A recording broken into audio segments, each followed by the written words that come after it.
Então, o texto bíblico de Romanos, capítulo 1, né? Foi o texto lido.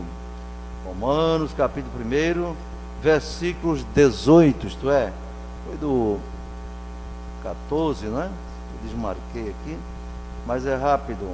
Romanos, capítulo 1, versículo 14 a 17. É uma mensagem de um profundo significado para a missão da igreja, como coletividade, e também para cada crente individualmente.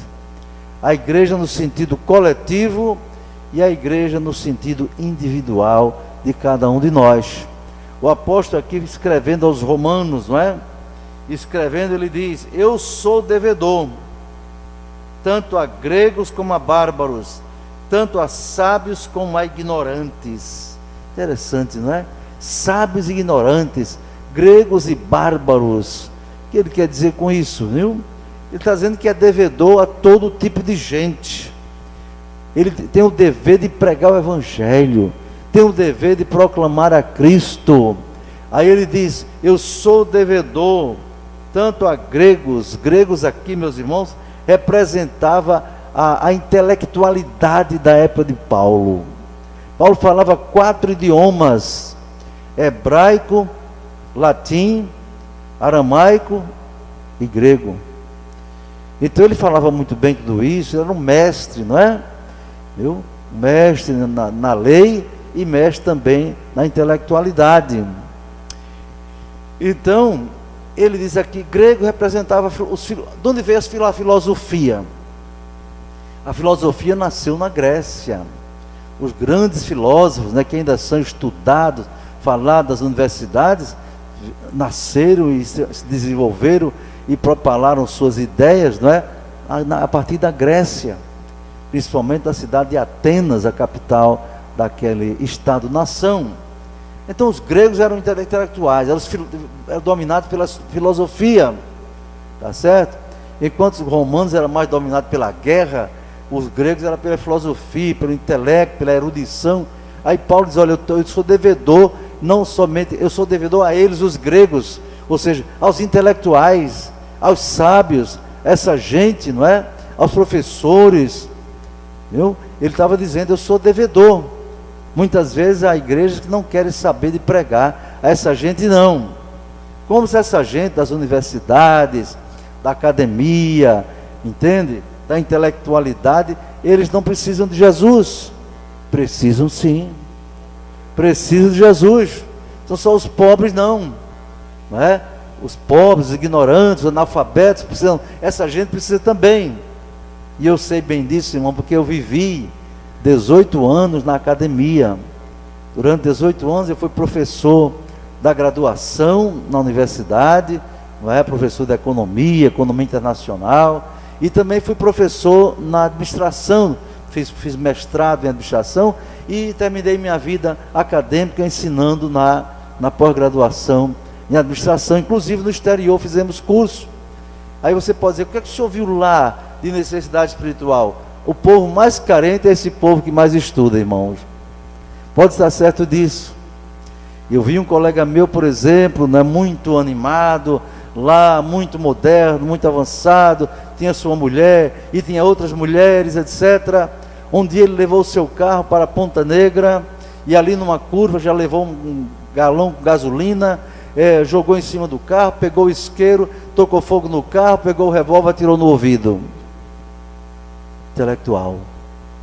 Hoje ele faria parte do grupo que Paulo chama de os gregos, os intelectuais, os sábios segundo o mundo, entendem? Por que ele fez isso? Ele não tinha paz. E eu falei, quantas vezes eu falei de Jesus para ele, sabe? Os intervalos das aulas lá no departamento, eu às vezes começava a bater papo com ele, ou eles me provocavam. Quando você tem personalidade cristã, as pessoas se aproximam de você para saber alguma coisa acerca de Cristo, acerca da fé. E eu conversava com eles. Me lembro que uma vez dei uma aula para eles no quadro acerca da escatologia, da vinda de Jesus e tal, o plano de Deus. Eles ficavam admirados e no fim algum deles perguntou: mas Arinaldo, você acredita nisso mesmo? Eu dando uma aula para eles de Bíblia, né? E a pergunta: você acredita mesmo nisso, Rinaldo? Você é uma pessoa de mestrado e pós-graduação. Eu disse: por que não acreditar? Por que não? Eu lhe pergunto: por que não acreditar? Só porque é a Bíblia? Mas a Bíblia é um livro fantástico, um livro que tem história, fala de geografia, fala de doutrina, fala de política, fala de poesia, fala de tanta coisa, fala de profecia, não é? Fala de Deus, fala de Jesus, da origem de todas as coisas e do fim de tudo. Por que não acreditar? Aí sabe o que alguns diziam? Rinaldo, eu admiro muito você acreditar em tudo isso, mas para mim não dá. Para mim não dá. Um deles uma vez disse: Rinaldo, eu acho muito bonito, mas eu acho o seguinte: se um dia eu ficar velho, bem velhinho, aí talvez eu vou pensar nisso. Eu disse: você tem certeza que vai ficar velho? Quem garante que você vai ficar velhinho para se lembrar de Deus? Ou se dizia: não, isso é bom para esse negócio de religião, de igreja, é bom para criança, é bom para pessoas idosas, mas para gente que tem vigor e pode desfrutar a vida, não há necessidade disso, não temos condição.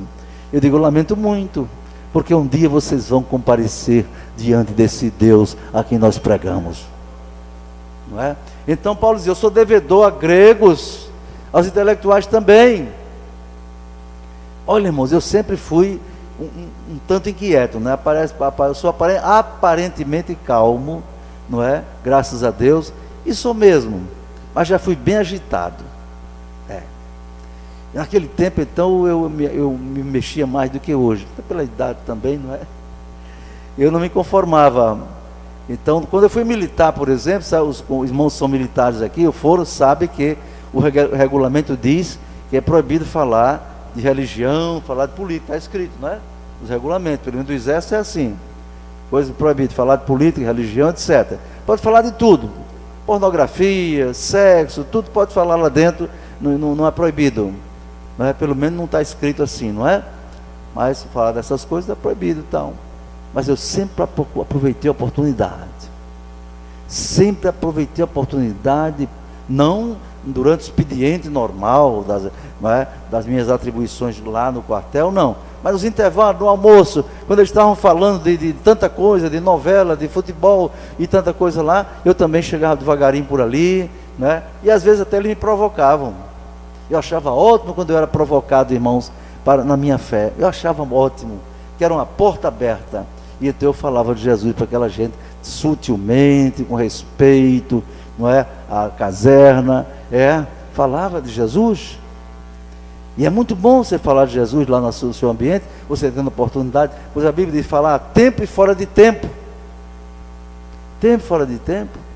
Levei Bíblia, pedi permissão para distribuir no quartel, não é? Meu comandante permitiu. Pois não, ele não pode permitir. Quer dizer, você tendo personalidade, para você fazer isso, você tem que ter um caráter cristão e um caráter também na sua vida profissional, ser conceituado.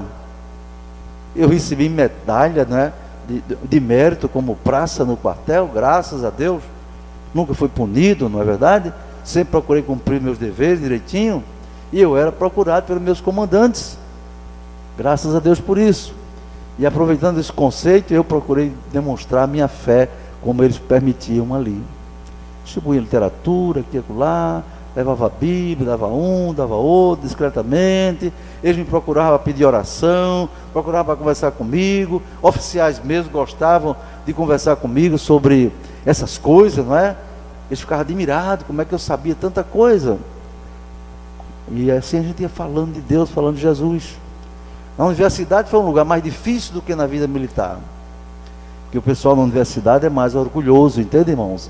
Eles se julgam donos da verdade, do saber, entende? O conhecimento faz deles sentirem-se orgulhosos. Os graus acadêmicos, graduação, pós-graduação, né? Entendeu? Mestrado, doutorado, pós-doutorado, isso faz deles se sentirem superiores, mas não são. Eu vi pessoas da universidade com alto grau acadêmico se suicidar, como esse companheiro era de mestrado. Uma professora de medicina foi para um prédio lá em cima, jogou-se e se suicidou, não é? Outro lá morreu também de uma overdose. Por quê? Sabe o quê? Por quê? Porque a educação formal instrução, saber, conhecimento humano, meus irmãos, não preenche o vazio, não preenche a necessidade de uma alma humana, não. A alma de ninguém se alimenta de mestrado, de doutorado, de filosofia, de jeito nenhum. Sabe o que alimenta a alma? Abra a sua Bíblia no Salmo de número 42.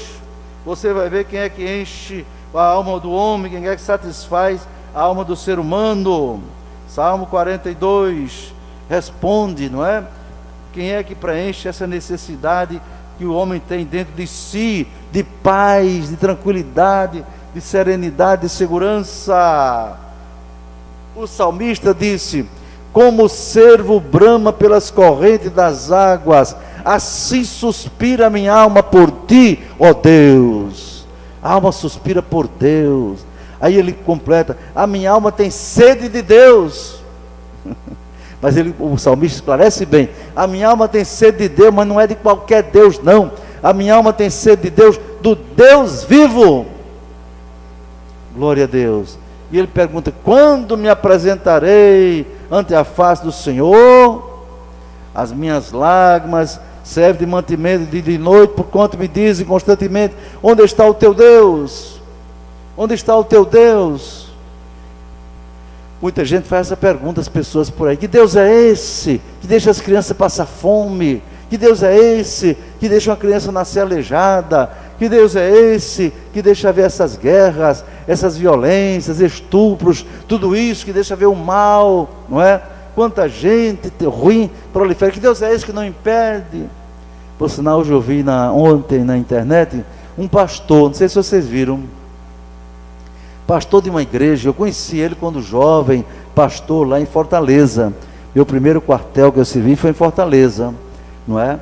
E ali travei contato com esse irmão, um pastor de uma Assembleia de Deus lá, muito jovem, formado no seminário, muito ambicioso para fazer as coisas, não é? E fez um nome muito bom.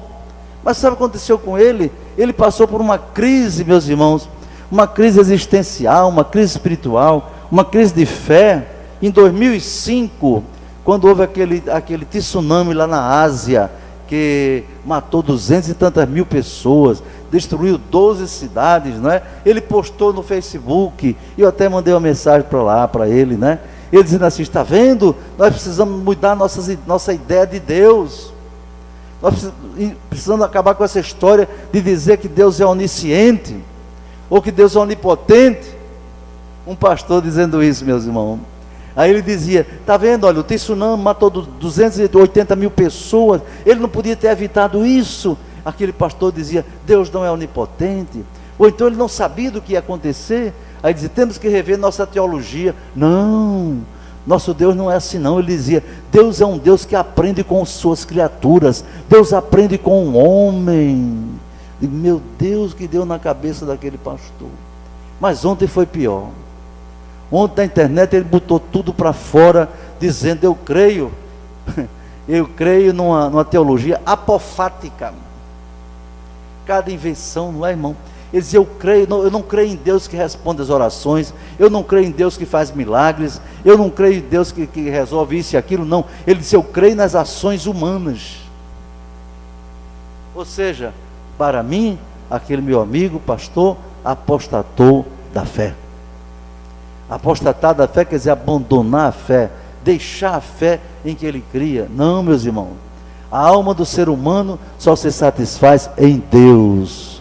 Por isso que o Evangelho não é filosofia, o Evangelho não é ciência humana, não. O Evangelho, como diz Paulo: não me envergonhe do Evangelho de Cristo, está escrito aqui, porque é poder de Deus para a salvação de todo aquele que crê.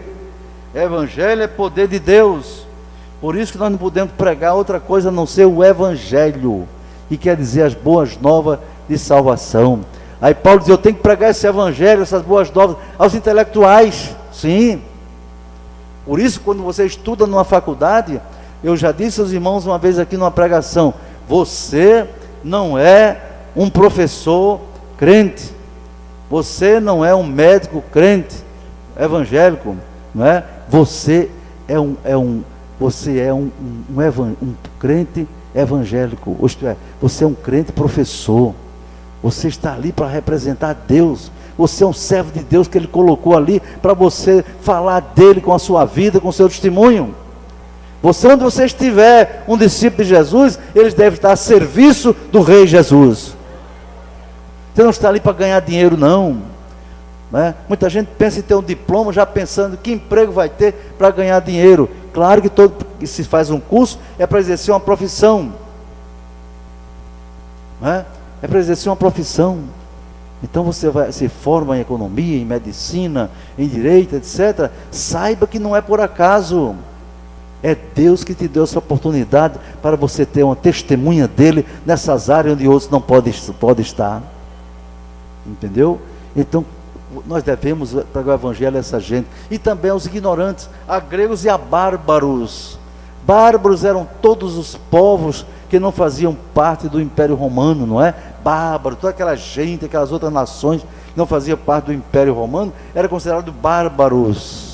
Tanto que a palavra bárbaro se tornou sinônimo de uma coisa terrível, de violência, não é?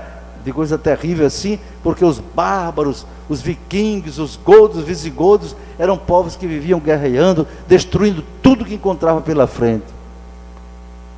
Era gente ignorante, né? E ele mesmo diz, tanto a sábios como a ignorantes. Aqui esclarece o próprio texto. Eu sou devedor tanto a sábios como a ignorantes, não é? Intelectuais e analfabetos. Devemos pregar. Por que é que muitas igrejas só querem mandar o missionário para a África? Porque é mais fácil. Pregar o evangelho lá é menos custoso. E as pessoas da Europa, não é? Como eu disse há poucos dias, em Portugal, em 7 anos, fecharam mais de 700 igrejas. Está vendo? Na Alemanha, há pouco tempo, tinham estatísticas, fecharam quase 500 igrejas cristãs, seja evangélica, católica, protestante, não é? Fecharam, por quê? Porque não teve ninguém interessado nelas. Aí Paulo diz, eu sou devedor aos intelectuais, eu sou devedor aos sábios, eu sou devedor a essa gente, eu preciso pregar para ela, não é verdade? Aí ele prossegue e diz, e assim, quanto está em mim, estou pronto também para vos anunciar o evangelho a vós que estáis em Roma. Roma era a capital do Império Mundial, na época de Paulo. Eu estou pronto para pregar o evangelho. Por que ele dizia que estava pronto? Primeiro que ele tinha um chamado de Deus. O chamado de Deus para Paulo foi inequívoco, não é, meus irmãos? Foi incontroverso. Vocês se lembram que Paulo recebeu, que quando se chamava Saulo, não é? Saiu, pediu cartas para ir a Damasco, não é? Para prender os crentes, os cristãos, na sua arrogância intelectual, doutor da lei, fariseu, não é verdade? Então ele saiu da arrogância para ir combater os cristãos, e ele tinha autorização para prender, para matar, para levar preso todos aqueles que crescem em Jesus. Ele saiu nesse intuito. Mas você sabe qual foi a conversão dele? No meio do caminho, uma grande luz, mais forte do que o sol, sem dúvida, caiu em cima dele, não é? Refletiu em cima dele, ele caiu ao chão, prostrado e cego. Ali agora, o fariseu famoso estava caído no chão, não é? O doutor da lei estava caído no chão. E uma voz no meio daquela luz, vindo do céu, diz, Saulo, Saulo, por que me persegues?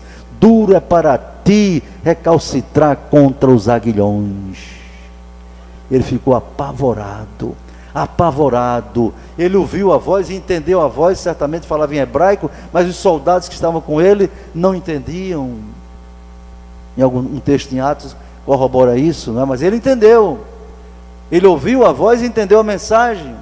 E aquela voz disse, eu sou Jesus a quem tu persegues, louvado seja o nome do Senhor. E aí ele disse, quem é esse Senhor? E Jesus orientou ele para entrar lá em Damasco, e um servo de Deus ia dar assistência espiritual a ele, como assim aconteceu. Então ele diz, eu estou pronto. Primeiro que ele teve uma chamada de Deus para ser seu servo, seu mensageiro, seu porta-voz. Segundo, ele era um homem preparado para pregar naqueles lugares onde certamente Pedro e outros não tinham condição. Vamos preparar espiritualmente, teologicamente, não é? E também as línguas que ele falava, tudo isso dava condição para ele pregar em qualquer lugar, inclusive na capital do Império Romano. Então ele prossegue dizendo, não é? Por que ele estava nessa condição? Tinha uma razão, porque ele se encontrava na contingência como um devedor a sábios e a ignorantes, a sábios a gregos e a bárbaros. Por quê? Aí ele diz a razão: porque não me envergonho do Evangelho de Cristo. Você sabe que tem crente sem vergonha do Evangelho, irmão? Tem crente sem vergonha do Evangelho. Na escola, na universidade.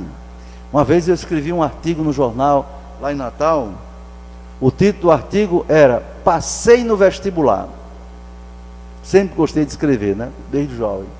Passei no vestibular. E naquela crônica eu descrevia pessoas que, quando estão na igreja, no nível fundamental, nível médio, estão nas igrejas, estão se vindo com seus pais, estão vindo à escola dominical, a ciclo de oração, estão buscando a Deus, etc., nas reuniões da igreja. Mas depois que passam na faculdade, no vestibular, tem muitos, eu usei a figura, o campo tem algumas escadarias, né? Tem deles quando entram na universidade, depois que passou no vestibular, e se deslumbram com aquele ambiente intelectualizado, não é? Muitos sobem a escadaria do campus e dizem assim: Jesus, tchau, passei no vestibular. Vamos dizer, não preciso mais do Senhor. Eu agora sei tudo, eu agora sou universitário, eu agora sou acadêmico, enche a boca disso, não é verdade? E então esquece de Deus. Muitos ainda vêm à igreja, ser gratos ao Senhor, como a gente vê jovens que passaram vestibular, terminaram os seus cursos, nós vemos no Facebook, não é? Agradecidos a Deus, oferecendo o seu diploma a Deus, mas alguns têm vergonha do Evangelho, têm vergonha de Cristo. Queridos, não podemos ter vergonha de Jesus, não. Sabe por que ele disse? Aquele que me confessar diante dos homens, eu o confessarei diante do meu Pai que está no céu e dos seus anjos. Aquele, porém, que se envergonhar de mim diante dos homens, eu me envergonharei dele diante do meu Pai que está no céu.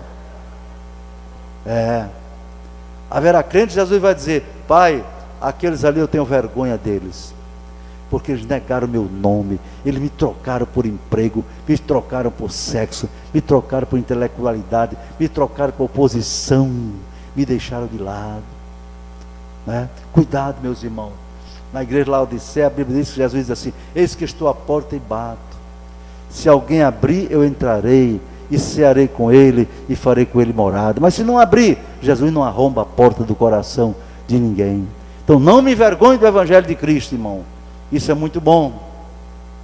Não tenha vergonha de ser cristão. Você não precisa abrir a boca no meio do mundo e dizer: eu sou santo, eu sou cristão. Não.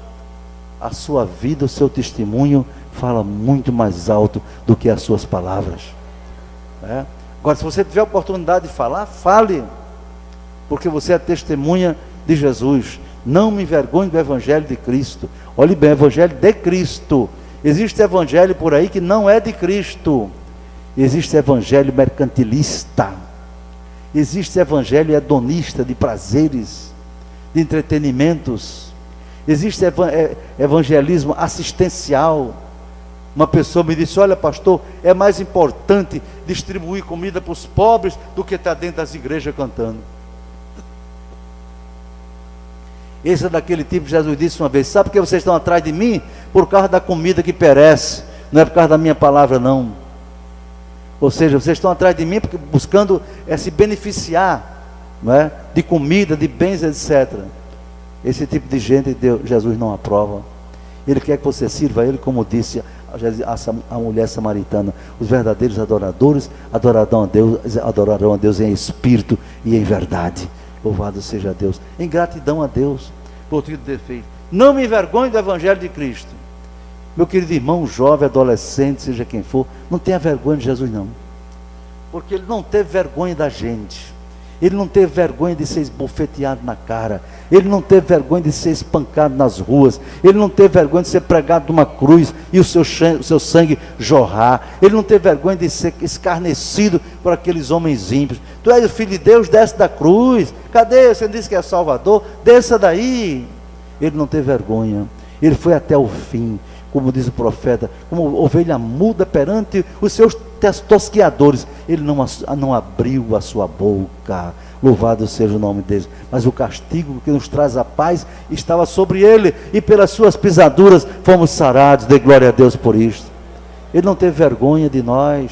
Por que vamos ter vergonha dele? Sabe o que acontece, irmãos? Nós estamos enfrentando no século XXI um dos maiores desafios do cristianismo, e é um paradoxo, é o desafio da liberdade. Como é que pode desafio da liberdade? Como pode desafio da liberdade? Essa ideia me veio há muitos anos na minha cabeça. Depois que Jesus subiu ao céu, a igreja foi perseguida terrivelmente. Primeiro pelos judeus, depois pelos romanos, e mais recentemente pelos comunistas, não é? Perseguição tremenda.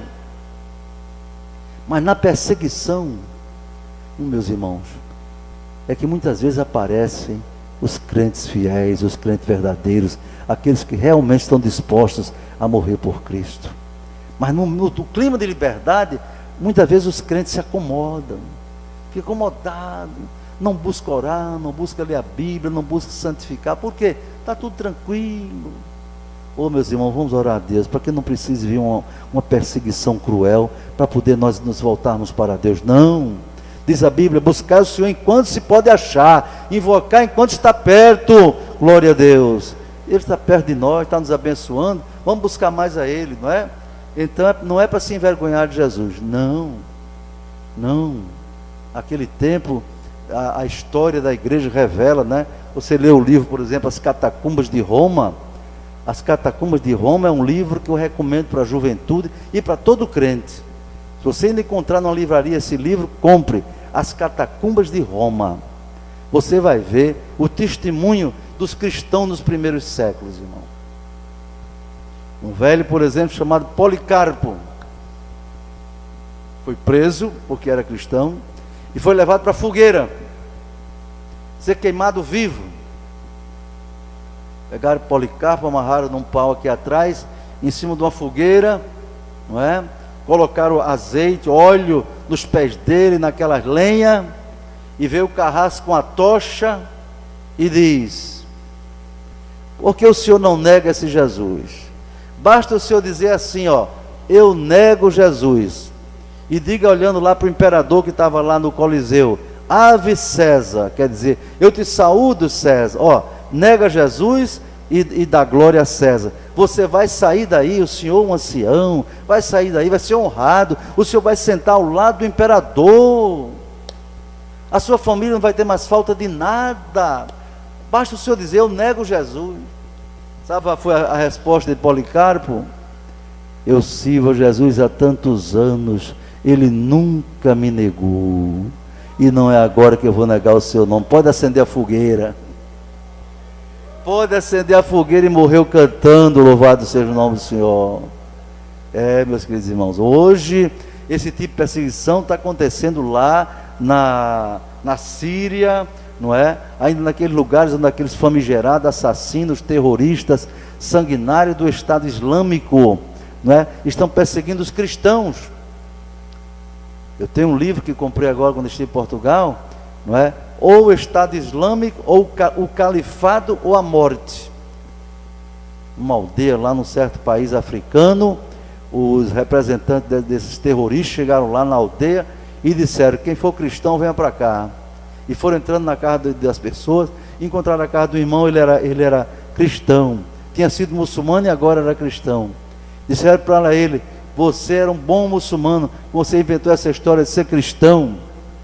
Aí ele disse: eu aceitei Jesus como meu Salvador, porque vi que Ele é realmente o nosso Salvador. Aí o sujeito perguntou lá, o representante do Satanás: você é capaz de morrer por esse Cristo?